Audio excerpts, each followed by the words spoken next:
Hey les agris, nouvelle semaine, nouvelle vidéo. Bon, il y a un peu de vent, j'espère que vous allez bien m'entendre. Donc nouvelle semaine, cette semaine quand même, là je vais vous montrer un chantier. J'avais jamais vu ça encore. Exceptionnel. Je vous explique. Ça c'est un lac. Derrière il y a une Liebherr, une 226, donc une 26 tonnes et un petit bulle. Je vous mets quelques plans. C'est en curage, c'est au travail. On a un petit lac en cours de curage. Je vous mets les plans, je vous reprends juste après pour vous expliquer.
Voilà, donc j'espère que les plans vont vous plaire. Le souci c'est que le soleil se couchait. Du coup j'avais une luminosité très forte sur les engins. Donc j'espère que ça va pas trop faire de reflets tout ça. Donc oui, là vraiment c'est impressionnant à voir parce que c'est la première fois que je le vois vide ce lac. Et c'est surprenant. Vous voyez là la différence de hauteur? C'est la hauteur de Vaz. C'est un lac qui a été créé je crois en 76 et depuis il n'a jamais été curé. Donc à quoi c'est dû qu'il y ait autant de vase au fond. Et aussi l'intérêt de curer. Donc quel est le premier intérêt de curer? Ça va être de retirer cette vase. Donc on regagne en volume d'eau, premièrement. Et deuxièmement, on a une eau plus claire, donc plus facile de pomper, une meilleure vie et tout ça là-dedans. Donc après, second intérêt, c'est que bon, là en l'occurrence ça fuyait pas. Mais on peut avoir comme ici la digue. Donc là-haut, le haut du lac, on a des hauteurs champs, un peu en dessous de l'hauteur champ. Et de ce côté-là, on voyait que le champ est beaucoup plus bas derrière cette digue. Et du coup, ce qui peut arriver, c'est avec le temps, même là on le voit, que la digue a été rongée, dû avec l'érosion, tout ça. Et du coup, ça a redescendu dans le lac. Après, beaucoup d'arbres aussi autour. Donc une partie des vases est due à ça.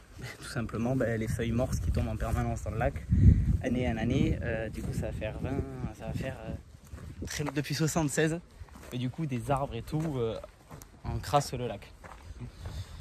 Donc aussi, une partie des vases peuvent être dues à ça. Et après aussi, tout simplement, on a un champ au-dessus. S'il y a une année, il y a eu une forte pluie, il peut y avoir des coulées. Même si là, on a eu de la forte pluie cet été, 150 mm. Il n'y a pas eu de coulée de boue. Donc ça veut dire que c'était bon. Donc voilà, intérêt de curer un lac. Grossièrement, dans les gros traits, ça va être ça. On regagne du volume. On sort toute cette eau qui était, clairement, elle était verte. Et je pense que l'an prochain, quand on va voir cette eau, elle devrait être bleue, beaucoup plus claire, beaucoup plus belle. Et voilà. Du coup, oui, en fait, comme vous avez vu dans le travaux, il y a le bulle qui se met au fond du lac et qui en fait se met au point haut. Donc là, on a le point haut du lac, là, on a le point bas du lac. Et le bulle, en fait, il va venir pousser la marchandise vers la digue.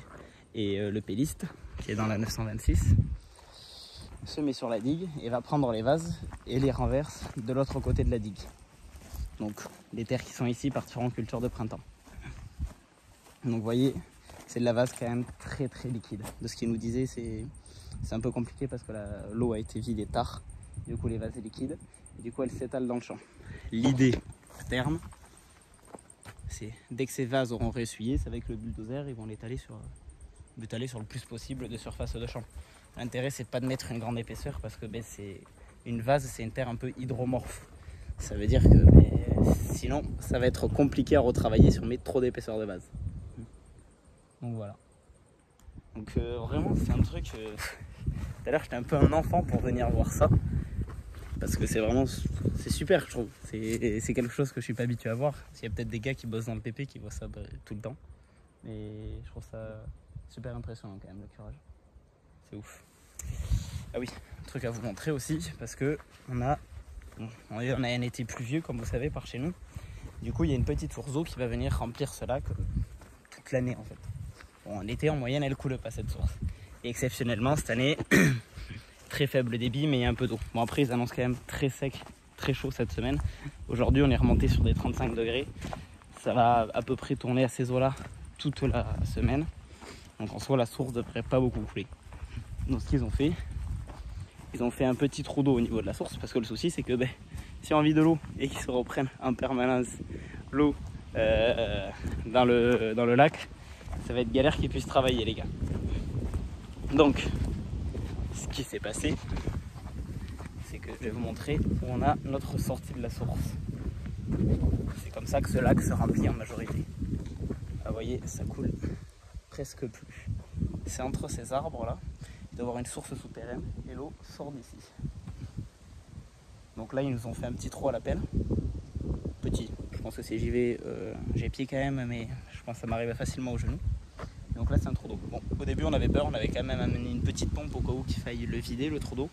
Mais ce que les gars ont préféré faire, c'est une légère tranchée comme ça, qui fait le tour du lac grossièrement, et qui renvoie derrière ou dans le champ, où normalement ça risque d'être redévié dans le fossé quoi.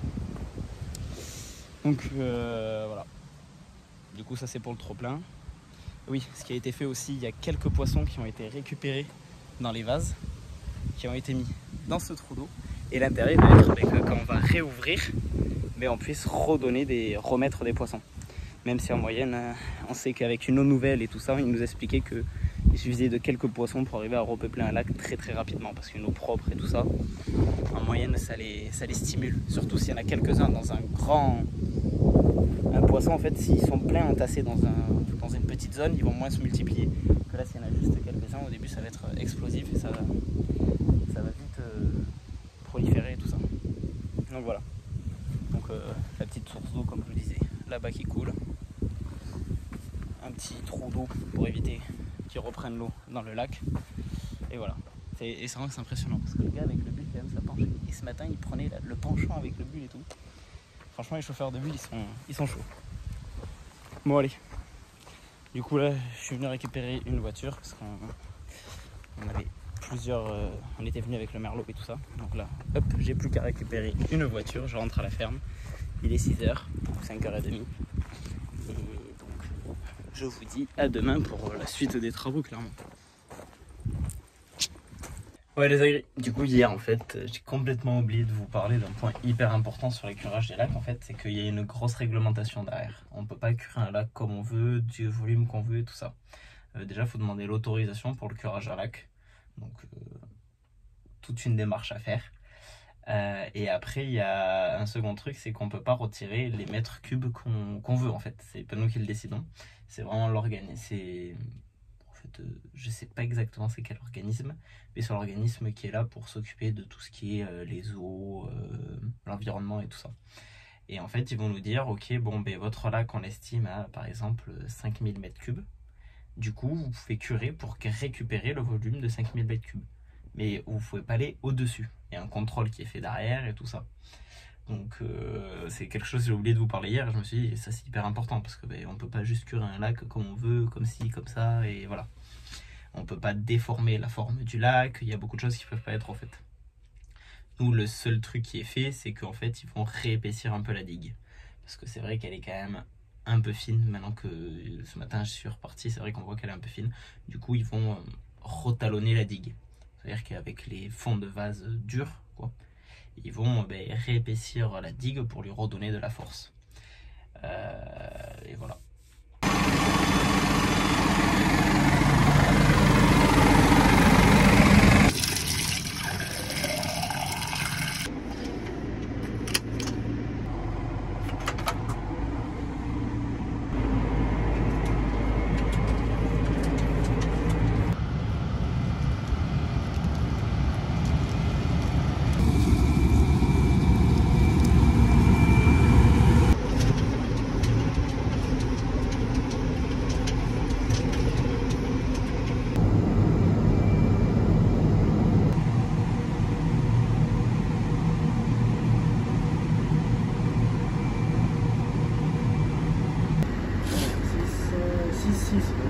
Voilà. Donc voilà, CX70-90 comme je vous disais, on a attaqué les moissons de tournesol autour de la ferme. Donc vous avez vu tout à l'heure l'échantillon, on a sorti 6,6. Ça c'est parce qu'on était sûrement sur le haut de la parcelle et du coup c'était plus sec. Parce qu'après en soi, nous le reste des champs qu'on a, on était sur une moyenne de 9, 8,5, 9. Donc en soi, comme là vous voyez le bas du champ, c'est sûr et certain que lui il est très mûr. En haut on est peut-être limite à 9 et des brouettes. Et bon du coup mélangé ça passe en humidité. Parce que je vous rappelle, le tournesol a sa norme d'humidité à 9. Voilà. Et derrière, il y a le N134 qui arrive derrière moi. À toute bourlingue. Et allez, on a la benne au champ. Impeccable.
Voilà, j'espère que vous allez bien me voir.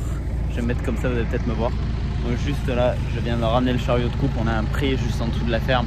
On le dételle là parce que comme ça avec la batte, quand on l'attelle à la batteuse et même en général, on n'a pas besoin de s'embêter à le monter à la ferme.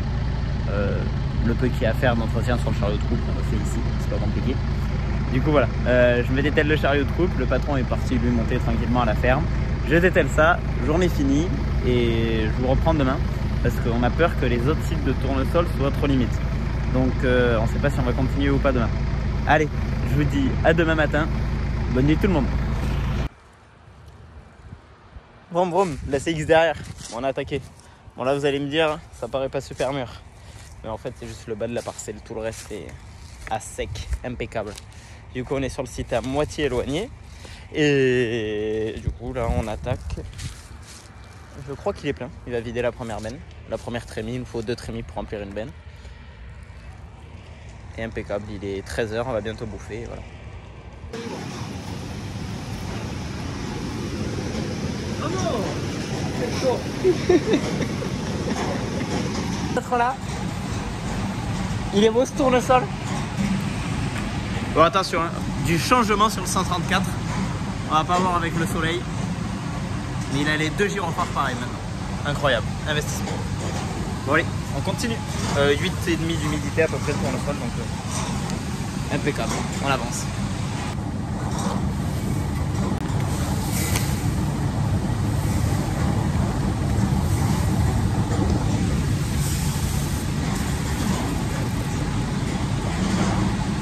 Voilà, ce qui est important à savoir, c'est que quand on a des trop grosses bennes ou qu'on ne sait pas vider, on met un petit coup de balai pour éviter au gars du silo de le faire. Non, c'est pas vrai ça. Ça, c'est pas vrai. Si, je le fais à chaque fois. À chaque fois, je le fais. Que tu le fasses à chaque fois, non, c'est pas vrai.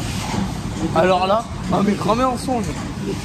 C'est quand j'ai pas le temps. Oh, là, je t'aide. C'est mon boulot, cantonnier, ok? Il le fait bien. Et t'as une dextérité avec le balai, mon pauvre.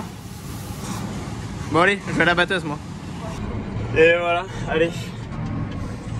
Il y a Baptiste là-bas. On part. Dernière benne, il nous reste un champ de 2 hectares. Malheureusement, qu'on ne pourra pas passer. Parce qu'il est trop vert. On ne peut même pas essayer de parce qu'on voit qu'il est trop vert. Ça a fait chier, mais bon.